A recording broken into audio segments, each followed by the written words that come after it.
So Meagan Good and Devon Franklin have officially called it quits. And I know there's so many videos that I've seen online with such negative perspective, such negative feedback.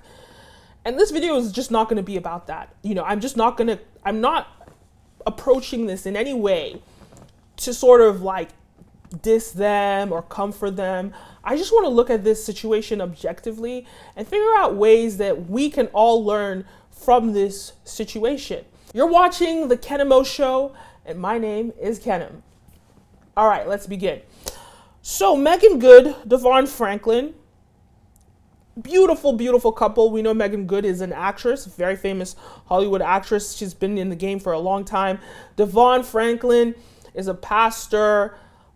He's an author, and he's a Hollywood producer. He produces movies, and they came out with a book called The Wait back in 2015. So this book was out a while ago. And the thing about this book is it was really about them practicing sort of like waiting for their first love, their true love, a powerful practice for finding the love of your life and the life you love. Now, in this book, they talked about a lot of things. They talked about, they talked about celibacy. They talked about spirituality. Meagan Good said God called her God told her that he is her husband. So how does this unity that seems to be like a soulmate connection, how does it end? And what inspiration or how devastating is that for other people? How uninspiring is it for other people? Is it possible to find your soulmate in this world when we have these people that we look up to and they're divorcing, and everybody seems to be divorcing these days? I think that it's so important for people to understand that beyond spirituality, beyond this connection to God, we have to understand that we're human first. We didn't come on this planet, like our spirits didn't come on this planet not to be human. We came on this planet to be human, right? And so that is what leads. And there's a thing that we have, and it's called free will. Free will. So the idea that like somebody being a soulmate, and that means that you have to be with them for the rest of your life, is just untrue. Because what is a soulmate? I made a few videos about soulmate connections. And a soulmate is a catalyst, right?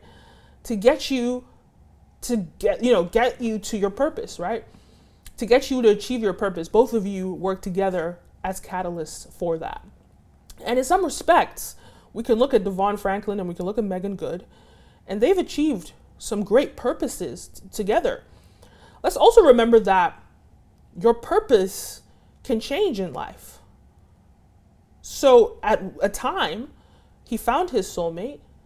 They completed a purpose together. They released a book. He also released another book in 2021 about marriage that she taught him, right? Or he learned in their relationship. It was about expectations. So he's completed a lot of missions, like in respects to his purpose, through this connection with her. I mean, I don't know if they're soulmates. I don't know. Like, he'll know if she's his soulmate. I just do know that every time that she referred to him or they referred to each other in interviews, they never necessarily called each other soulmates. They definitely said that she said that God told me that he's my husband, but she didn't say that God told me that he said he's my soulmate, But either way, even if they are soulmates, just because you're soulmates doesn't mean that you're supposed to be together.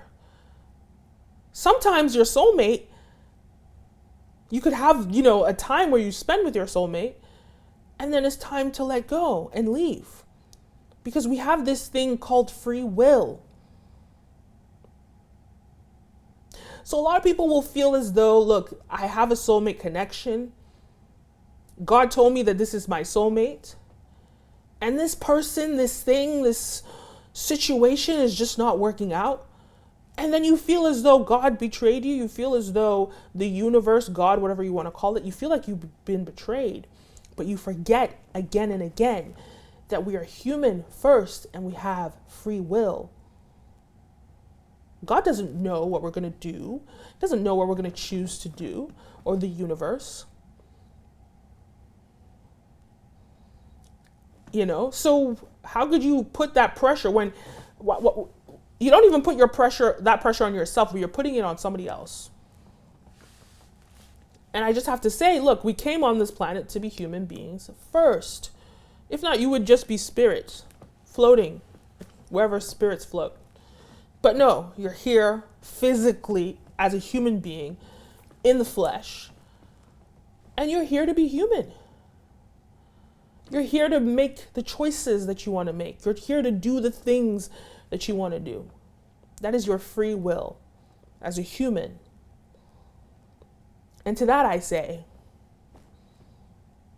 it is possible to have a soulmate that you're not even going to be with them, because we all have the choice to do what we want with our lives. And that still does not mean that soulmate is not going to be a catalyst. Because as we've seen with Devon Franklin, in his marriage, he wrote this exceptional book called The Weight. Incredible book. And then in his divorce, he wrote another exceptional book, further teaching and inspiring people around the world how to get married and how to get divorced. And it doesn't mean that he's not going to have new lessons that he's going to learn from this particular soulmate. Or maybe their purpose together is at an end and they've achieved what they were supposed to achieve, and he's going to go off and possibly find his new soulmate. Because they say, you know, some people say that there's 6 soulmates that you have, like, roaming around the planet. Who knows? But not all your soulmates are going to be potentially marriageable people. So that's one way to look at it, right? They could be soulmates. Who knows? But just because you're soulmates doesn't mean that you're supposed to be together, right? And that's a very important thing, right? And this idea that someone being your soulmate means that it's the only person for you. The universe is abundant. The planet is abundant. God is abundant. So it's just a limiting belief. And I've seen a lot of videos on the internet that, you know, they talk about how, like, I know Devon Franklin, he posted this really sort of like sad photo. Let me find it. Devon Franklin's Instagram. There we go. He posts this sad photo. He's all teared up, and he writes, "I took this picture a few months ago. I'm not much of a crier, so in a moment of deep pain and peace, I took this picture. It captures best how I feel. I share this with you because it is the most honest way to start this year." It's very interesting that he says the most honest way, because he's revealed to the world a lot about his marriage and how it came together. He's revealed to the world a lot about his divorce in this new book. You know, he sort of gave us sort of the precursor to his divorce, or gave us like foreshadowing for his divorce. He's revealed a lot. So I feel like as though he might feel this obligation to explain to people that looked to him as an inspiration of Black love, or just love in general. They looked to him as an inspiration. They believed in his stories. They've used it as an example to get united with their own soulmate, or whoever, their husbands or wife, their spouse. So to them, to see this marriage fall apart, it's depressing. So he has this obligation to explain where he is to people. And I've seen people on the internet talk about, oh, he looks, you know, he's obviously taking this worse than she is, like this, that. But I don't think it's about that. I think it's about, he's always been someone that shows his vulnerability, someone that shows his honesty to the world. And so that's what he's doing here. I know we're starting a new year. Yeah, I don't wish you a happy new year. I wish you a happy true year. Why? Because just because it's a new year doesn't make it true.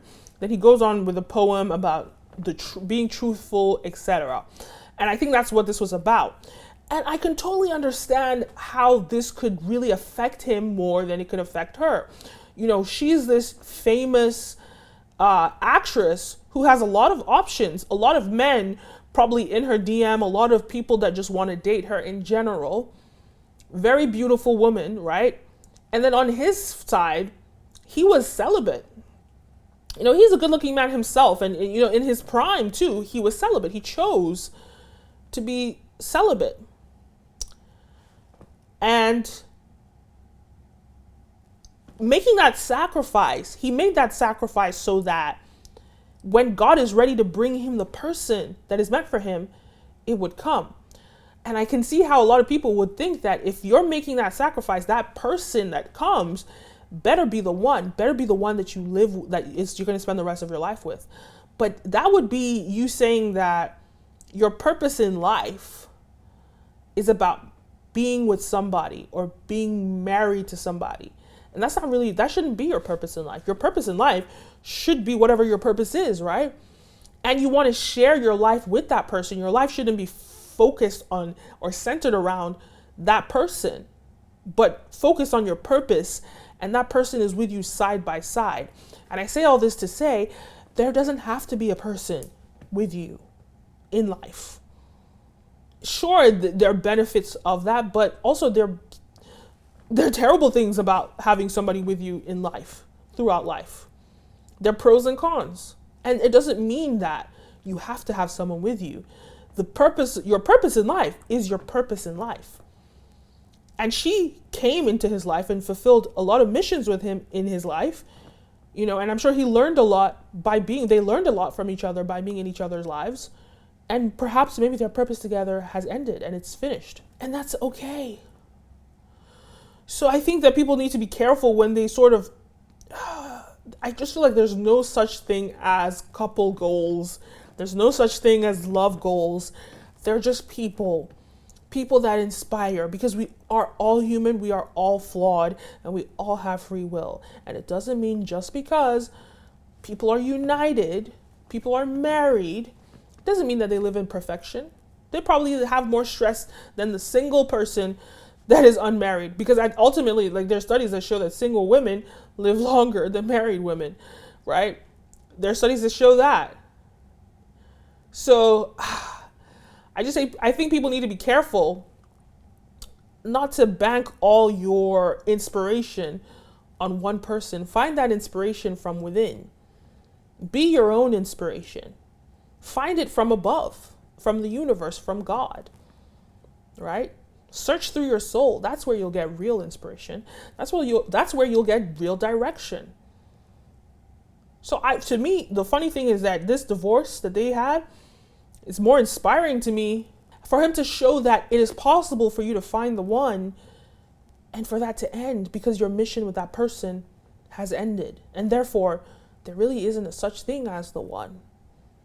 Or maybe there is, but the mission is ended. Whatever the case is, I think that people should be less harsh on them. I think people need to relax on the internet, coming for Meagan Good and saying all this nonsense about her. I think that people just need to understand that we're all human. We're allowed to make mistakes. Sure, these guys are in the public eye, so there's a lot more light shone on them. But they've done a lot together. They've achieved a lot. They've inspired a lot of people. So take that for what it is. And that's more than enough that they've given the world. And if it's time for them to separate, well, then it's time for them to separate. Anyway, those are my thoughts. Let me know your thoughts. So you're watching the Kenim O Show, and see you next time.